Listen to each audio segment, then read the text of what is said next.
রাজভবন থেকে লাটু সাহেব রাজ্যপালকে না সরিয়ে সন্দেশখালি নিয়ে লাগাতার মিথ্যাচার করছেন প্রধানমন্ত্রী নরেন্দ্র মোদী। রবিবার ব্যারাকপুরের নির্বাচনী জনসভা থেকে একথা বললেন মুখ্যমন্ত্রী মমতা বন্দ্যোপাধ্যায়।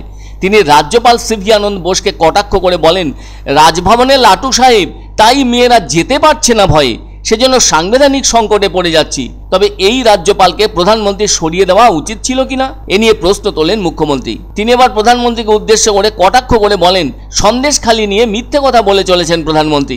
তিনি কেন্দ্রীয় সরকারের বঞ্চনা প্রসঙ্গে বলেন, আজও 100 দিনের কাজের টাকা দেননি, অথচ বিজ্ঞাপন দিয়ে মমতা বন্দ্যোপাধ্যায়কে চোর বলছেন। মনে রাখবেন, বাংলা যা কাজ করেছে গত 12 বছর ধরে, সারা পৃথিবীতে কোথাও কাজ হয়নি।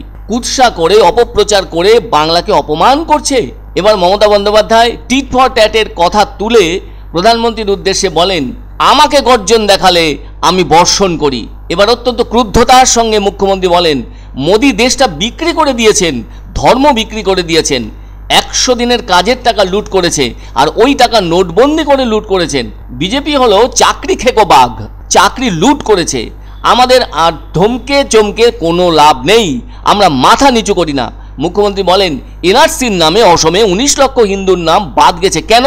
আর যে 3 দফায় ভোট হয়ে গিয়েছে সে সম্পর্কে বিজেপিকে খোঁচা দিয়ে মুখ্যমন্ত্রী বলেন, ওই 3 দফায় বিজেপি এপাশ ওপাশ ধপাস হয়ে গেছে। সরকার বদলের হুমকি দিচ্ছে, তুমি কে হরিদাস? গ্যারান্টির নামে ভাষণ দিচ্ছেন বলে কটাক্ষ করলেন মুখ্যমন্ত্রী মমতা বন্দ্যোপাধ্যায়। এদিন আমডাঙ্গায় তৃণমূল প্রার্থী পার্থ ভৌমিকের সমর্থনে জনসভার মঞ্চ থেকে প্রধানমন্ত্রীকে উদ্দেশ্য করে মুখ্যমন্ত্রী বলেন, হিংসুটে কুচুটে।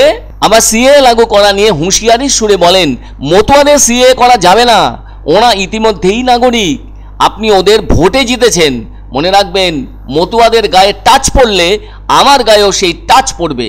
আমডাঙ্গার সভা থেকে মোদির কথার পাল্টা জবাব দিতে গিয়ে তৃণমূল নেত্রী বলেন, সন্দেশখালি নিয়ে এখনো মিথ্যেচার করে চলেছেন মোদি। তাছাড়া রাজ্যপাল ইস্যু নিয়েও প্রধানমন্ত্রীকে নিশানা করেছেন মুখ্যমন্ত্রী। তিনি বলেন, রাজ্যপাল হলো মোদির প্রতিনিধি, আপনার উচিত ছিল না তাকে পদত্যাগ করিয়ে সরিয়ে নেওয়ার।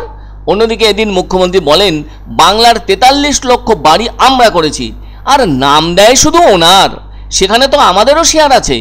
এবারও বলছেন ওখানে নাকি দুর্নীতি হয়েছে। তাহলে বাড়িগুলি তৈরি করলো কে? পঞ্চায়েত।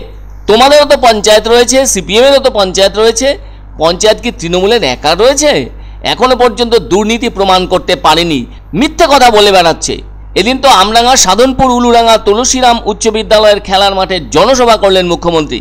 এদিন অবশ্য মমতা বন্দ্যোপাধ্যায়েরও জোড়া সভা অনুষ্ঠিত হয়। তাছাড়াও তিনি মাঝে মাঝেই রোড শো করছেন।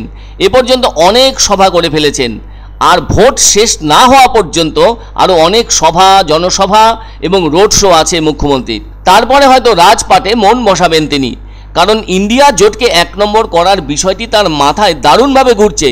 মোদির গ্যারান্টিকে ফেল করাতে পারলেই বিরোধী জোটের ক্ষমতায়ন সামনে আসবে, সেই আশাতেই এত ছুটোছুটি মুখ্যমন্ত্রীর। প্রধানমন্ত্রীর প্রতিনিধি রাজভবনের লাটু সাহেব, আজকে কোনো মহিলা যেতে চাইছে না রাজভবনে। কি প্রধানমন্ত্রী, আপনার উচিত ছিল না তাকে পদত্যাগ করিয়ে সরিয়ে নেওয়া?